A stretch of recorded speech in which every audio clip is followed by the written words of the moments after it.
En réalité, il y a beaucoup de dangers dans la dépendance et la passivité. Mes frères et sœurs dans la foi, la dépendance affaiblit la dignité. Elle fragilise les frères et sœurs en Dieu. Notre pays a besoin d'hommes et de femmes qui ont la crainte révérentielle d'Allah subhanahu wa ta'ala, et taqwallah, qui ont de la détermination et nazm. La piété et la détermination sont deux leviers incontournables pour un développement que parmi vous, le plus noble, le plus aimé parmi vous auprès d'Allah subhanahu wa ta'ala est celui-là qui est le plus utile aux autres. En quoi je suis utile aux autres? Le sermon de l'imam aujourd'hui, il a parlé principalement sur la contribution du musulman dans le développement de son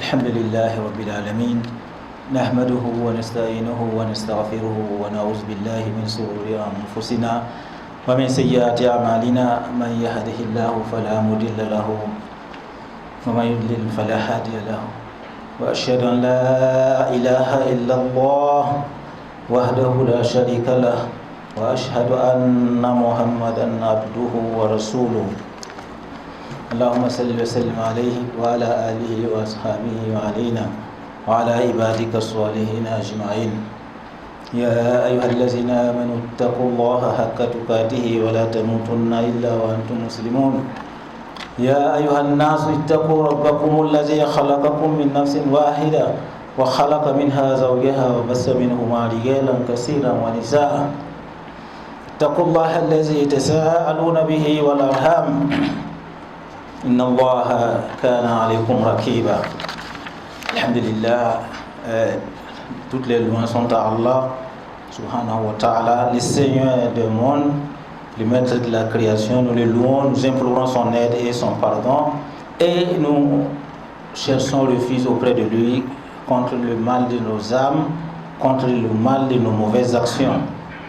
Celui qui la guide, nul ne peut l'égarer, et celui qui l'abandonne à lui-même ne saura trouver la voie du salut. J'atteste qu'il n'y a de divinité digne d'adoration hormis Allah, unique et sans associé. Pour Allah, c'est lui Allah, la ilaha illa, pas de divinité à part lui. Lahul hamdu fil ula wal akhirah. À lui la louange ici-bas comme dans l'au-delà. Wa lahul hukm wa ilayhi turja'un. À lui appartient le jugement et vers lui vous serez ramenés. Et j'atteste que Mohammed est le serviteur et le messager de Dieu, que la paix et la bénédiction de Dieu soient sur lui, sur sa famille, ses compagnons et sur tous ceux qui suivront leur exemple dans la voie droite jusqu'au jour de la rétribution des actes. Que Dieu, par sa miséricorde, nous inclue parmi les bienheureux du jour du jugement dernier. Ô vous qui avez cru, je vous exhorte à craindre véritablement Allah subhanahu wa ta'ala et que chacun n'y trouve la mort qu'en étant pleinement soumis à Allah. Ô hommes, craignez votre Seigneur qui vous a créé d'un seul être et qui de celui-ci a créé son épouse et à partir des deux-là a fait répandre sur la terre beaucoup d'hommes et de femmes. Craignant Allah au nom duquel vous implorez mutuellement assistance, respectez les liens du sang. En vérité, Allah en permanence vous observe. Chers frères et sœurs dans la foi, comme vous le savez, notre pays a fait l'option de passer d'une communauté qui consomme à une communauté qui produit. Nous pensons qu'en fait, c'est une initiative qui mérite d'être saluée et encouragée. En effet, le fait d'encourager chaque citoyen, chaque famille, chaque communauté à produire davantage et à valoriser ce que Allah subhanahu wa ta'ala nous a octroyé mérite clairement d'être soutenu. Allah subhanahu wa ta'ala déclare dans les Saints Corans: wa ta'awanu 'alal birri wat taqwa wa la ta'awanu 'alal ismi wal 'udwan. Et entraidez-vous dans l'accomplissement des bonnes œuvres et de la piété, et ne vous entraidez pas dans le péché et la transgression. Alors pour ce faire, chers frères et sœurs, nous voudrons ici rappeler quelques principes ou quelques considérations islamiques sur ces sujets combien importants. Tout d'abord, il faut retenir que l'islam encourage la productivité. L'islam encourage le travail bien fait et utile. Allah a créé l'homme en tant que son lieutenant sur terre, Khalifatun fil ard. Rappelez-vous quand Dieu dit: Inni ja'ilun fil ardi khalifa. Il va mettre sur la terre un représentant, un calife. Alors pourquoi? Pour qu'il bâtisse, pour qu'il améliore la vie sur la terre. C'est pourquoi Allah dit aussi dans le Saint-Coran: Wa ansha'akum minal ard wasta'amarakum fiha.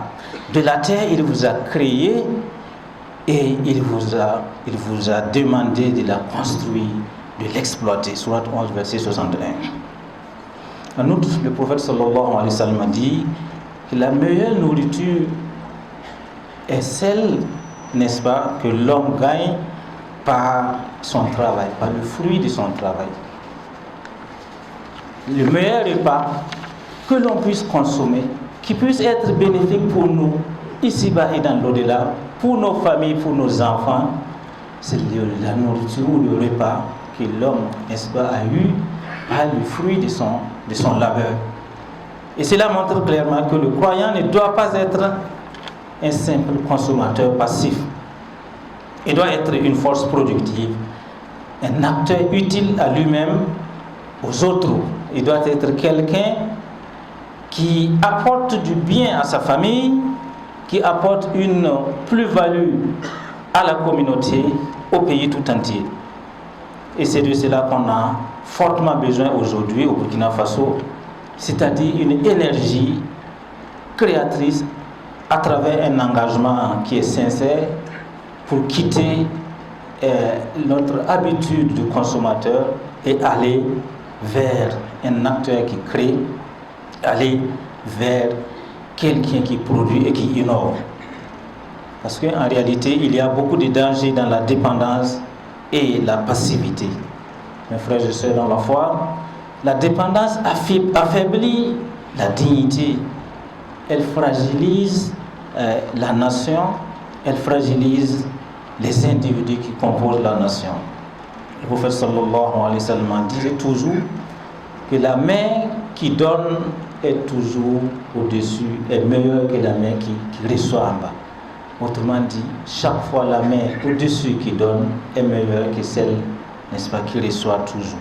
C'est un appel clair à se soustraire de la dépendance perpétuelle. Car la dépendance rend vulnérable. La dépendance fragilise. Qui est dépendant est fragile, comme un arbre sans racines profondes. Et l'adage dit que point de liberté pour celui qui confie son ventre à autrui. Et Dieu nous dit dans le Saint-Coran: Inna Allah la yughayyiru ma bi qawmin hatta yughayyiru ma bi anfusihim. En vérité, Allah ne change point l'état d'une communauté tant que les hommes et les femmes qui composent cette communauté ne changent pas ce qu'il y a en eux-mêmes. Sourate 13, verset 11. Et ce verset, la Sourate 13 nous rappelle aussi que chaque étudiant que nous sommes, chaque élève, chaque cadre musulman, chaque intellectuel musulman a le devoir d'être un acteur de production et non un simple utilisateur de ce que les autres produisent. Et l'islam accorde beaucoup d'importance au savoir-faire, à la créativité.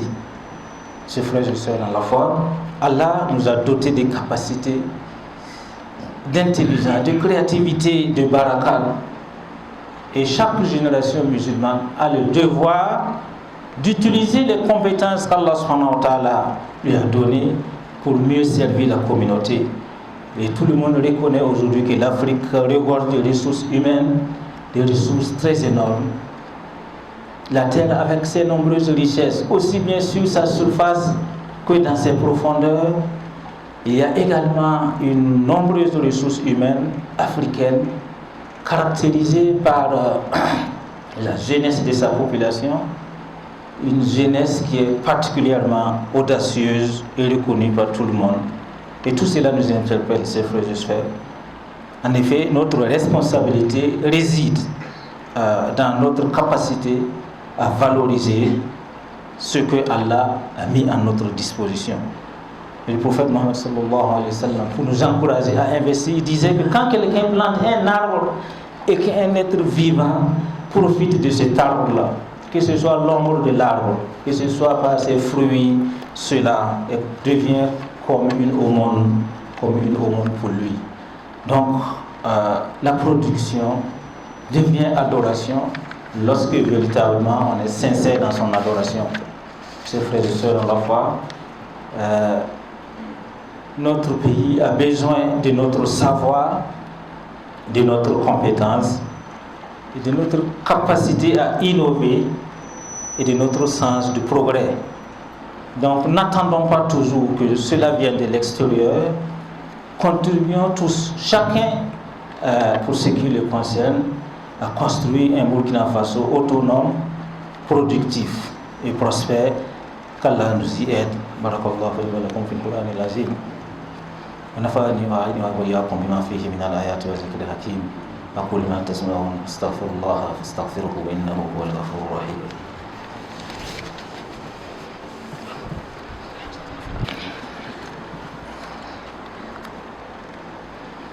الحمد لله رب العالمين يا أيها الذين آمنوا اتقوا الله ولتنظر نفس ما قدمت لغد اللهم صل وسلم على نبينا محمد وعلى آله وأصحابه أجمعين.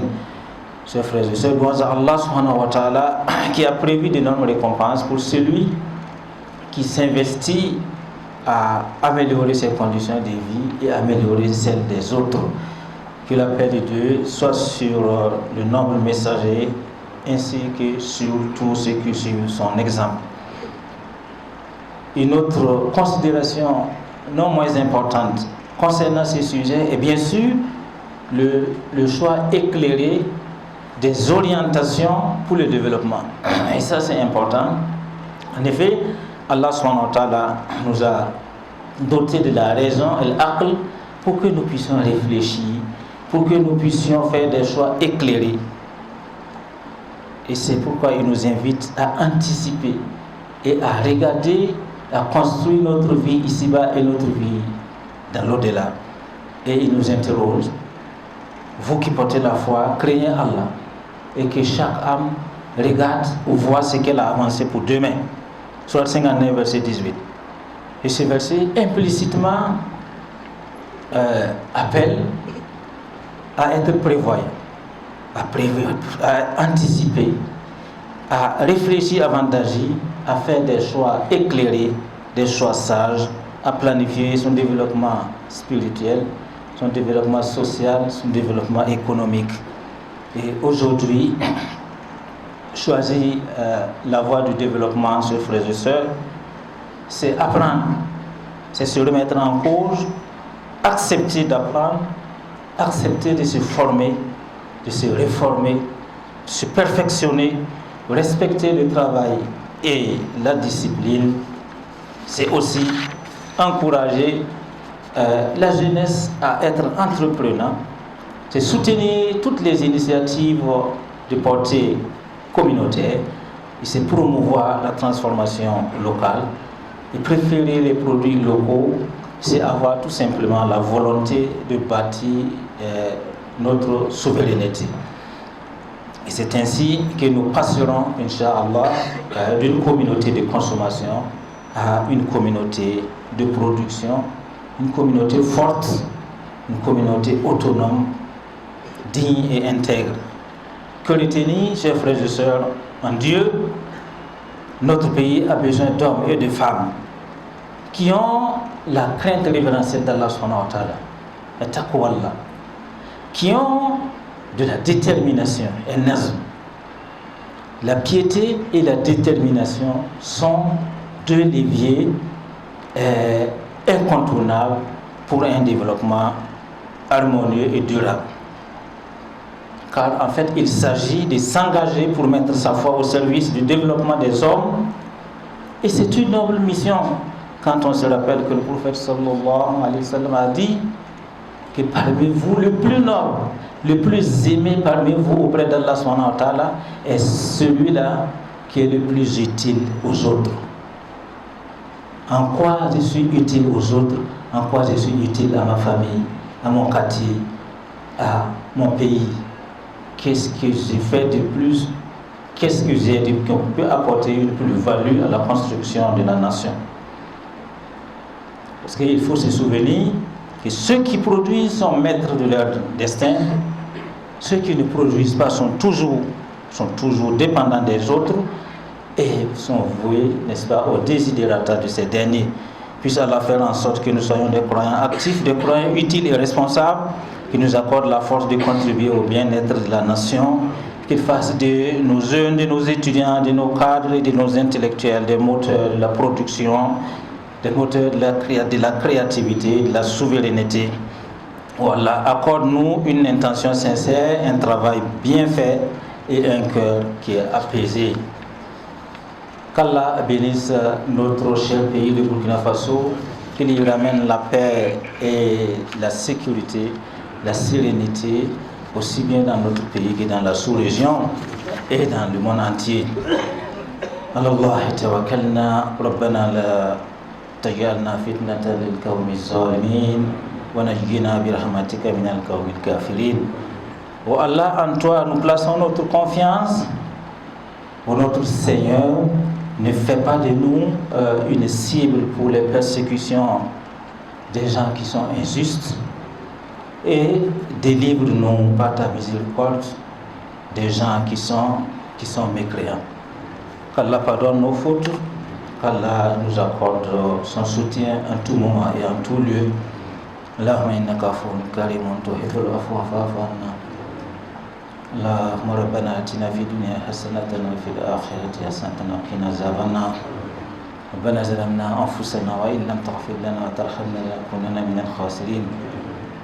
ربنا آتنا في الدنيا حسنة وفي الآخرة حسنة وقنا عذاب النار.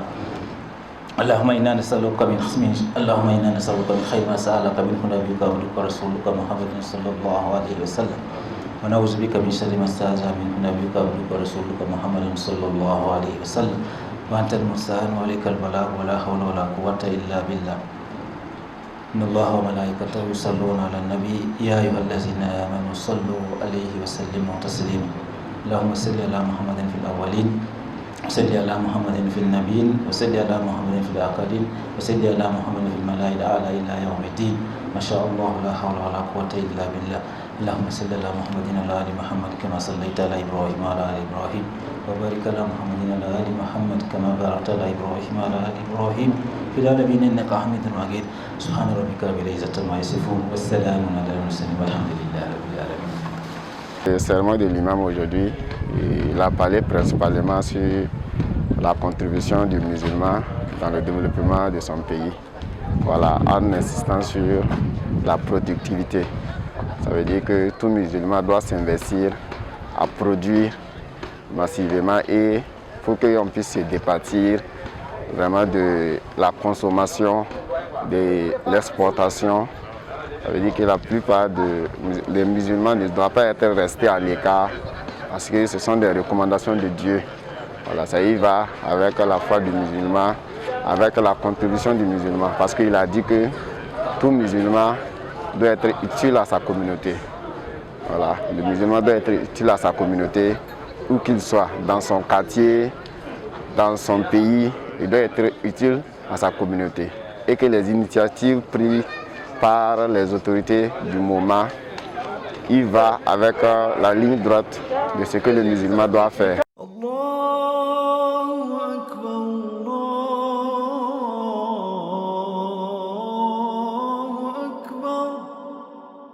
C'est ça.